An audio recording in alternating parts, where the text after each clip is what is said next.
Algebra 1, Lesson 93, Products of Rational Expressions and Quotients of Rational Expressions. Now, these problems are actually pretty fun. Some of you are like, yeah, right, okay.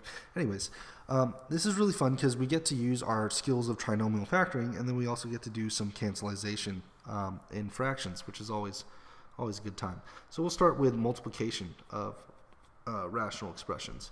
So let's say we have a fraction that looks like this. We have x squared plus 12x plus 36 over x squared plus 13x plus 42, and that is being multiplied by x squared plus 4x minus 21 over x squared plus 2x minus 24. Now, the first thing you should be thinking here is I have trinomials. I can use trinomial factorization here. So each one of these can be factored into a set of pairs. Probably, I hope. Let's find out. So let's look at this first one. I'm going to have x and x. Last number is positive, so I know they're going to be the same. The middle term is positive, so I know they're both going to be positive. Now, what times 36 can add up to 12? Let's see here. I've got 6 and 6. 6 times 6 adds up to 12. And that works. So x plus 6, x plus 6. That one's done. Let's go to this next one.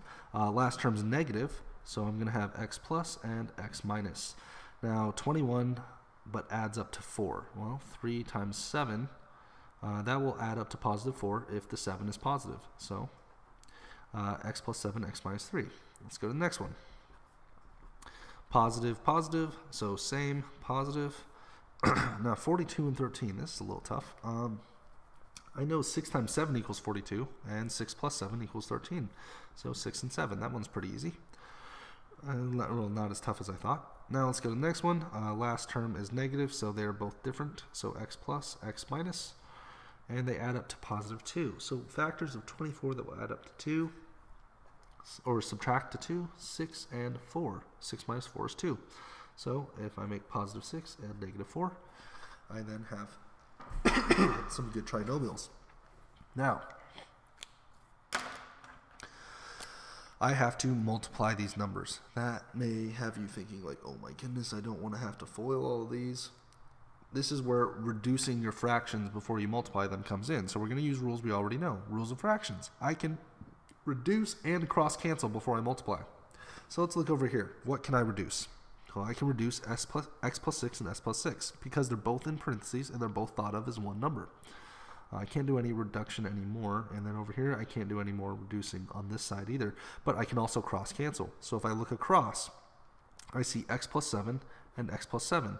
So down here all I'm left with is the number 1, right? And then if I look across here, I see x plus 6 and x plus 6. So up here I'm left with the number 1. So the problem I actually have is 1 times x minus 3 over x minus 4. Well, that's my answer. So all that's left is x minus 3 and x minus 4. And that's the solution to my problem. And that's why I think these are so fun, because you usually get some very neat answers. Now, division can be a little tedious because we have to rewrite our second number, but it's not too difficult. It's still the same fun trinomial factorization and cross-canceling and reducing. So I'll write up that problem and we'll solve that one. All right, here's our problem. And we have to factor it, but then we have to divide our fractions. So let's start with the factorization, because that is the most fun. We'll start up here. Last term is negative, so I know I'm going to have a positive and a negative. And then 6, what will multiply to 6, but then subtract to negative 1, 2, and 3.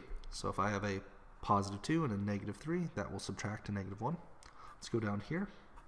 And then it looks like we've got a negative again. So x plus, x minus. And then what will multiply to 16, but then subtract to negative 6? 2 and 8. If I have a negative 8 and a positive 2, multiply to 16, subtract to negative 6. Now, I get up here and I seem to have a problem. I've only got 2 terms. This isn't a trinomial. Do not fear. We can still factor one thing out of here. We can factor a greatest common factor. These both have an x term. So I can rewrite this as x times x minus 3. All right, so one thing that happens to people is they get so caught up in trinomial factoring they forget about greatest common factor, or traditional factoring. So that one has been rewritten as well. Next, we go to this bottom one. Again, another negative, so we have plus and minus. Now, what times what will equal 40, but then subtract to 3. Let's see here, 8 and 5. If I have a negative 8 and a positive 5, they subtract to 3 and multiply to negative 40. Now, the operation. I have to divide these. Now, when I'm dividing fractions, I have to take the second fraction, I have to invert it, and then multiply. So, this is the tedious part I was talking about. We have to rewrite this equation. So, the first term will stay the same. I've got x plus 2 times x minus 3 divided by x plus 2 times x minus 8. Now, on this one, I have to make sure that I invert them. So, on the numerator, I'm going to put x plus 5, x minus 8, and then the denominator will have x times x minus 3. Now I can go into my factorization, or my cross-cancellation and my reducing. So let's see here.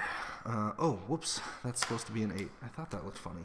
I wrote x minus 5. That should be x minus 8. Let's make sure I didn't make any other mistakes. Nope, we're good. Okay. So when it comes to reducing, here I can cancel x plus 2 and x plus 2. Cross-cancellation can cancel x minus 8 and x minus 8, so that becomes 1. And then x minus 3 and x minus 3. So this is 1 again. So again, we see that a bunch of our terms completely cancel, and our final answer is just going to be x plus 5 over x. That's it for this lesson. If you have any questions, let me know on Moodle, and I will see you in class.